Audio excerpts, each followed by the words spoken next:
तो देखिए, स्कूल में हमेशा लास्ट बेंच पर बैठने वाला लड़का एक बार फिर से महाराष्ट्र में सत्ता की फर्स्ट बेंच पर बैठने जा रहा है। लगभग तय है कि देवेंद्र फडणवीस तीसरी बार महाराष्ट्र के मुख्यमंत्री बनेंगे। नागपुर के जिस स्कूल से फडणवीस ने 10वीं तक की पढ़ाई की है, उस स्कूल से संवाददाता रजत वशिष्ठ की एक्सक्लूसिव रिपोर्ट आपको दिखाने जा रहे हैं।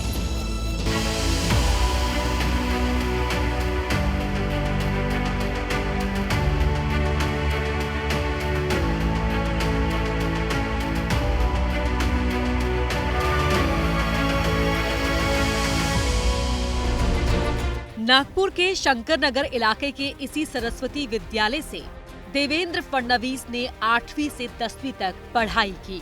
खास बात यह है कि फडणवीस हमेशा क्लास की लास्ट बेंच पर बैठा करते थे। देवेंद्र फडणवीस का स्कूली शिक्षण नागपुर के सरस्वती विद्यालय से हुआ था। सरस्वती विद्यालय की इसी क्लासरूम में इसी बेंच पर देवेंद्र फडणवीस 8वीं, 9वीं और 10वीं क्लास में बैठते थे। आखिर फडणवीस आखिरी बेंच पर ही क्यों बैठा करते थे, इसका किस्सा भी बेहद रोचक है। फडणवीस जी इसी बेंच में बैठते थे।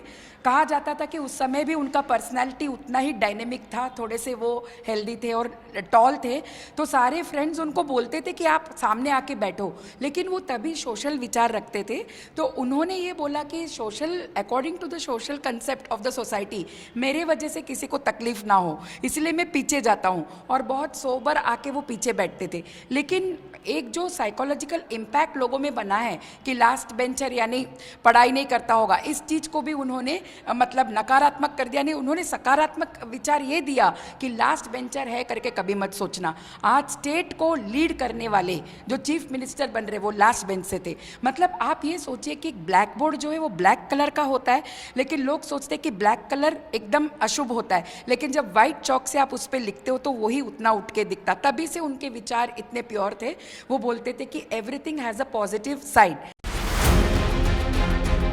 स्कूल छूट गया, लेकिन फडणवीस का नाता स्कूल से कभी नहीं छूटा। 2010 में जब 10वीं पास करने के 25 साल पूरे हुए तो फडणवीस कार्यक्रम में पहुंचे और एक बार फिर आखिरी बेंच पर बैठकर स्कूल के दिनों को याद किया। राजनीति के मैदान के तेज तर्रार खिलाड़ी फडणवीस पढ़ाई लिखाई में सामान्य थे। वैसे तो वो शांत और गंभीर रहते थे, लेकिन दोस्ती निभाने में उनका कोई मुकाबला नहीं था। विद्यार्थी काल में अत्यधिक संवेदनशील थे और मित्रों के साथ में मिलजुल कर के चलने वाले, रहने वाले मुझे दिखाई दिए।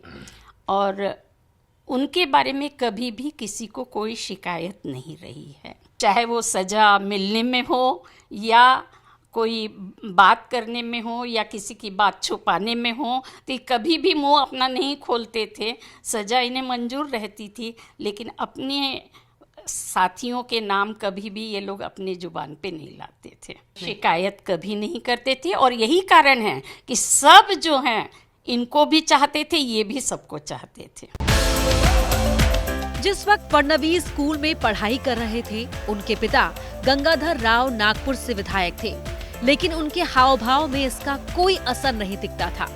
क्लास टीचर बता रही हैं कि उनके बर्ताव से ऐसा कभी लगता ही नहीं था कि वो एक विधायक के बेटे हैं। स्पष्टवादी तो पहले भी थे और उतने ही जितने आज वह सहज और सरल दिखाई देते हैं, ठीक इतने ही सहज और सरल उस समय में भी थे। उनसे संपर्क रहा है उनका। और तो और जब कभी हम मिलते भी हैं तो उनकी एक मुस्कान बतला देती है कि वो अभी भी उतना ही हमें आदर दे रहे हैं।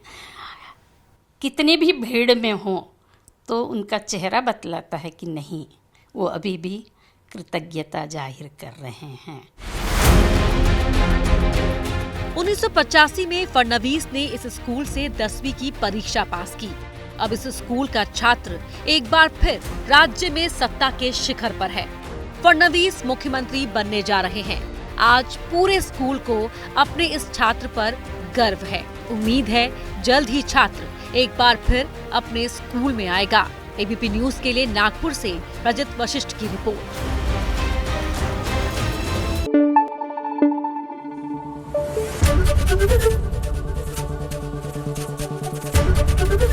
एबीपी न्यूज आपको रखे आगे।